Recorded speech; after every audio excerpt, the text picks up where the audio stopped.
सर्व लाडक्या बहिणींसाठी महत्त्वाची अपडेट आहे, त्यामुळे व्हिडिओ पूर्ण बघा. पूर्ण पहा. आजचा हा व्हिडिओ जास्त लांब नाही, 1 मिनिटाचा व्हिडिओ आहे. बघा, पूर्ण बघा हा व्हिडिओ, कारण यामध्ये तुम्हाला 1500 रुपये संदर्भात माहिती मिळणार आहे. तुम्ही सर्वजण वाट बघत होते ना, जून हप्त्याचे 1500 रुपये कधी येतील, जून हप्त्याचे पैसे खात्यामध्ये कधी येतील, याबद्दल तुम्ही सर्वजण वाट बघत होते ना बहिणींनो. अखेर आता तुमच्या खात्यात जून हप्त्याचे जे काही पैसे आहेत ते बघा, 25 ते 30 जून या तारखेदरम्यान तुमच्या खात्यात जून हप्त्याचा जो काही 1500 रुपयाचा जून हप्ता आहे तो तुमच्या खात्यात जमा होणार आहे. सर्व जिल्ह्यात सर्व लाडक्या बहिणींच्या खात्यात पैसे येणार आहेत.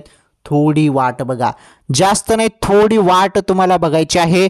या तारखेदरम्यान तुम्हाला पैसे येऊ शकतात बहिणींनो, कारण दर महिन्याला याच तारखेदरम्यान पैसे येऊन जातात. परंतु सध्या थोडं लेट झालं, परंतु काही टेन्शन घेऊ नका, पैसे येणारच आहेत. ओके.